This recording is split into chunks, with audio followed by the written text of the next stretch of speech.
ज्ञान बंसी को आज नाम बदल रहे हैं हम, प्रेम धुन रख रहे हैं आज से नाम क्योंकि ज्ञान बहुत हुआ। अब अर्थपूर्ण बात करें। जब आज मैं ध्यान में था तो मुझे अपना स्वरूप समाप्त होता हुआ प्रतीत हुआ।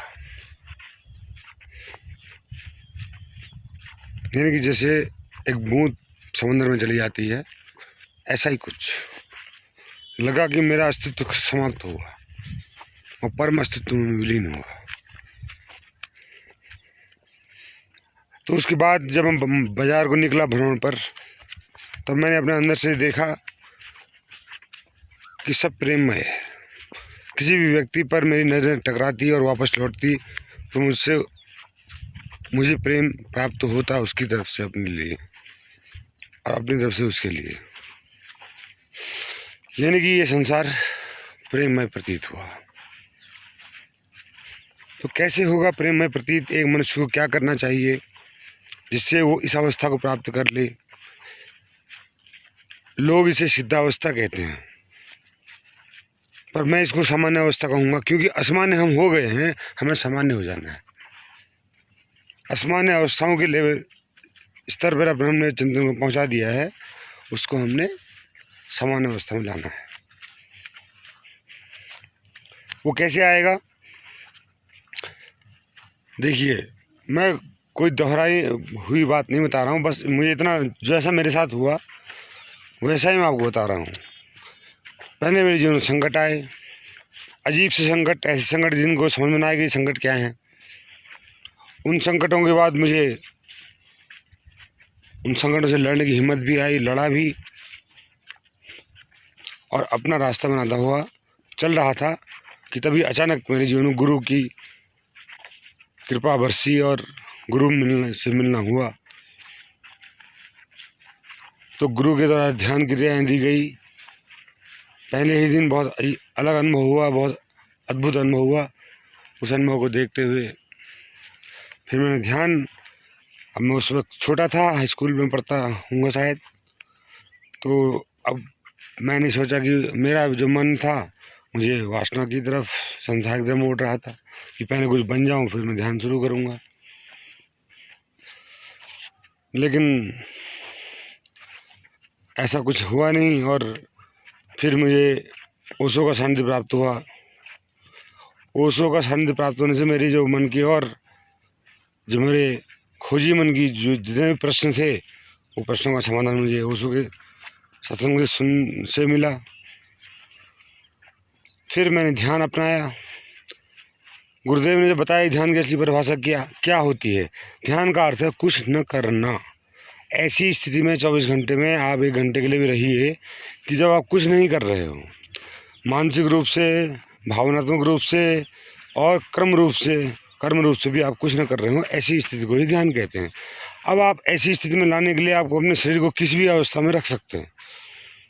चाहे आप सुखासन में बैठें, चाहे आप शवासन में बैठें, लेट जाएं, चाहे आप किसी अन्य आसन में, सिद्धासन में, पद्मासन में बैठें, लेकिन बैठना है आपको।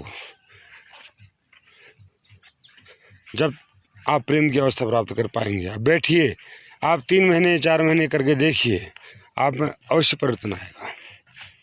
जैसा कि मुझ में आया। मुझ में 1 ही महीने में आ गया। 18 दिन पूरे नहीं हुए थे कि मुझे सब चीज़ जिस हेतु में ध्यान कर रहा था, खाली नहीं बैठना क्या होता है, समझ में आ गया। और संसार का स्वरूप क्या है ये भी समझ में आ गया। मेरा स्वरूप क्या है ये अनुभव में आ गया। तो कुछ चीज़ें समझ में आई, कुछ चीज़ें अनुभव में आई। तो मेरा सभी मित्रों से निवेदन है कि अगर आपको सत्य की खोज है, पहले तो सत्य क्या है ये जानिए। 1 मिनट बेटा।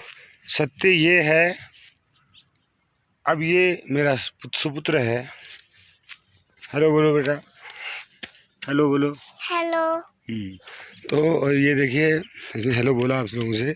अब ये मेरा नहीं है, ये है परमात्मा का, ये है अस्तित्व का। मैं तो केवल द्वार हूँ जिससे होकर ही आया है। अगर इसको मैं अपने मेरा समझ के इसे प्रेम करने लगूँ तो मोह है। अगर उसको मैं केवल अस्तित्व का उपहार समझकर, अस्तित्व के प्रति मेरा कर्तव्य समझकर इससे मैं प्रेम करूं तो वो प्रेम है। इसके होनेपन से मुझे आनंद है, मेरे होनेपन से इसको आनंद है, बीच में कोई रिश्तों की दीवार नहीं है। तो this is a kind of love. ऐसा ही सबके साथ, ऐसा ही व्यवहार, ऐसा ही संभाव सबके साथ अगर हम करें तो निश्चित रूप से हम समझ पाएंगे कि प्रेम क्या है।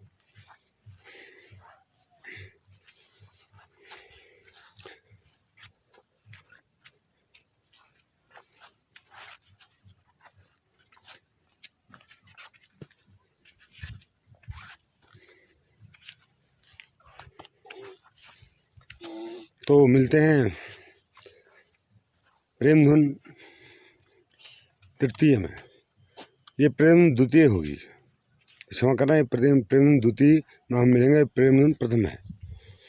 तो और इस गीत का आनंद लीजिए, इस गीत का आनंद लीजिए और आप भी शुरुआत करिए ताकि आप भी प्रेम धुन गा सकें।